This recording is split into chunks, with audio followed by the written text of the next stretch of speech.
নমস্কার বন্ধুরা, আমি সিদ্ধার্থ। জয় বাংলা। একটা কথা কেন বললাম, আমাদের মনে আজ রাগ আছে, রাগ। আমার মনে প্রচুর রাগ হচ্ছে আজকে, রাগ। কেন রাগ বলুন? এই যে আমরা 15 বছর ধরে 15 ইয়ার্স, মানে 2011 থেকে আজকে যে 26 হয়ে গেল, 15 বছর ধরে মমতা ব্যানার্জির সঙ্গে একসঙ্গে মানে আছি বলতে গেলে। উনি দেশ বাংলা চালান আর আমি এই বাংলায় থাকি। কিন্তু মমতা ব্যানার্জিকে একটা বিজনেস অ্যাওয়ার্ড দেওয়া হলো না। ইকোনমিক টাইমস প্রত্যেক বছর রিফর্মার অফ দ্য ইয়ার একটা বিজনেস অ্যাওয়ার্ড দেয়। কাদের দেয়? কখন নীতিশ কুমারকে দিচ্ছে, কখন চন্দ্রবাবু নাইডুকে দিচ্ছে। কিন্তু আমাদের মুখ্যমন্ত্রী রিফর্মার অফ দ্য ইয়ার মানে ইটি বিজনেস অ্যাওয়ার্ড পাওয়ার যোগ্যতা নেই। আমি বুঝে পাচ্ছি না, এই ইটিকে বাংলাতে বন্ধ করে দেওয়া উচিত ইকোনমিক টাইমসকে। কেন?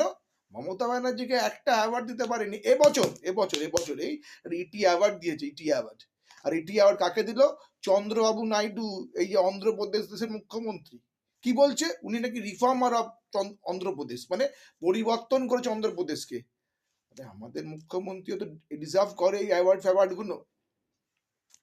আপনারা জানেন না, কালকে আমি দেখছিলাম এই টিভি, সেখানে দেখলাম ওই হেমন্ত সোরেন ডাভোস চলে গেছে, সুইজারল্যান্ডের ডাভোসে। কি কেন? কি নাকি বিজনেস, ওয়ার্ল্ড ইকোনমিক ফোরামের বিজনেস চলছে।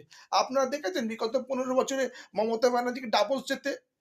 ট্রাম্প এসছিল, কালকে জেলেনস্কি এসছিল, বড় বড় মানুষ এসছিল ডাভোসে।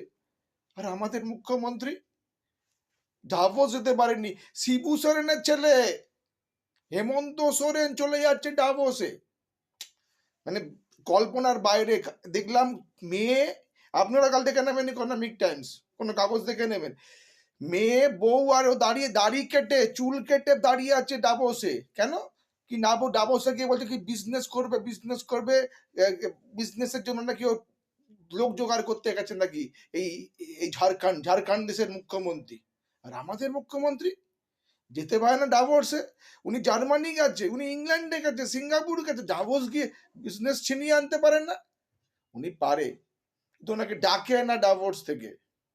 দুঃখের বিষয়। আমরাও তো চাই আমাদের মুখ্যমন্ত্রী ট্রাম্পের সঙ্গে গিয়ে হাত মেলাবে, ম্যাক্রনের সঙ্গে হাত মেলাবে। কেন হচ্ছে উনি পারেন না? কি ব্যাকগ্রাউন্ড, 7বারের এমপি উনি, 3বারের মুখ্যমন্ত্রী, রেলমন্ত্রী, কয়লা মন্ত্রী, আর কত কিছু। আজকে যা রেল হচ্ছে, যত রেল উদ্বোধন হচ্ছে, সব তো মমতা ব্যানার্জি করেছে, এটা তো অস্বীকার করতে পারবো না আমরা। তাহলে আমি চাইছি পরের বছর 27 সালে ডাভোসে ওনাকে দেখতে পাই। আর পরের বছর যেন ইকোনমিক টাইমসের অ্যাওয়ার্ডে যেন উনি business woman of the year পায়, লিডার